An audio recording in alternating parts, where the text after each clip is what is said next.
ગેનીબેન ઠાકોરે ભાજપ પર આકરા પ્રહાર કરતા કહ્યું, તમે કાયર છો એટલે તો અમેરિકાની સામે ઝૂકો છો। તો આવો સાંભળીએ ગેનીબેન ઠાકોરે વધુમાં શું કહ્યું। ગુજરાત વિધાનસભાનું સત્ર ચાલુ થઈ રહ્યું છે।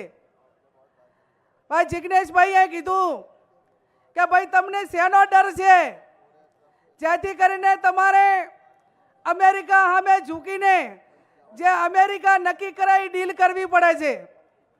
અને આ લોકો એટલા ભાઈએ કીધું એ પ્રમાણે કાયર છે કે દેશના વડાપ્રધાન રાહુલજીએ એક ચેલેન્જ કરી કે આ દેશના વડાપ્રધાન એ રાષ્ટ્રપતિના ઉદ્બોધનનો જવાબ આપવા લોકસભામાં નહીં આવે।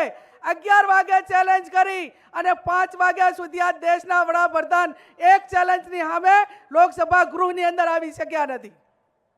આ દેશની સમસ્યાઓ હોય, રાજ્યની સમસ્યાઓ હોય, અતિવૃષ્ટિની વાત કરીએ તો ખેડૂતો પાસે ફોર્મ ભરાવ્યા, દરેકને 40,000 રૂપિયા આપવામાં આવશે એ રીતની જાહેરાત કરી, મોટા મોટા પેકેજ જાહેરાત કરી, પણ આજ સુધી કોઈ ખેડૂતોને અતિવૃષ્ટિનું નુકસાનનું વળતર આપવામાં આવ્યું નથી।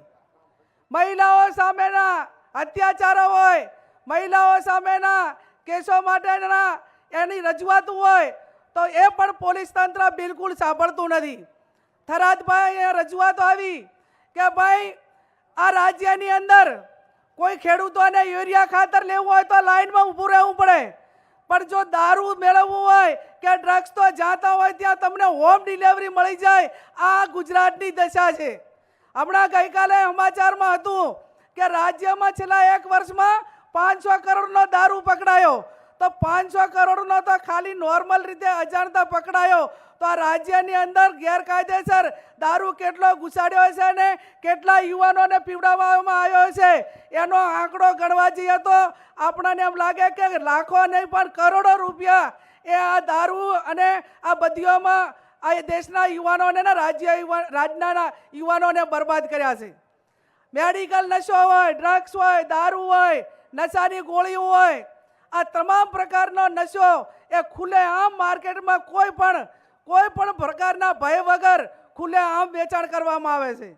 અને આમ તો હિન્દુ ધર્મની વાતો કરે છે, પણ કોઈ એક ધર્મના લોકો કે દેશ ઉપર ને રાજ્ય ઉપર હાવી થઈ ગયા છે કે એક અમુક લોકો એ ડ્રગ્સ લાવવાવાળા છે, મુન્દ્રા પોર્ટથી એમના ઉપરથી અમુક દેશની સર્વોપરી સત્તા ઉપર છે અને અમુક રાજ્યના ગૃહમંત્રી છે આ જેને હિન્દુ ધર્મને કાંઈ લેવા દેવા નથી, માત્ર હિન્દુ ધર્મનો ઠેકો લઈને ફરે છે અને હિન્દુ ધર્મના યુવાનોને આ ડ્રગ્સ, દારૂ અને આ હોમ ડિપાર્ટમેન્ટ ગૃહ વિભાગના રેમ નજર હેઠળ આ ગુજરાતના યુવાનોને બરબાદ કરવાનું કામ કર્યું હોય તો સૌથી આ મોટા આ 3 નામ છે।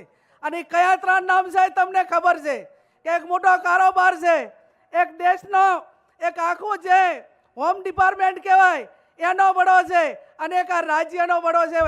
આ સમગ્ર મામલે આપ શું વિચારો છો, કોમેન્ટ કરીને અમને જરૂરથી જણાવજો। અત્યારે માટે બસ આટલું જ, ધન્યવાદ।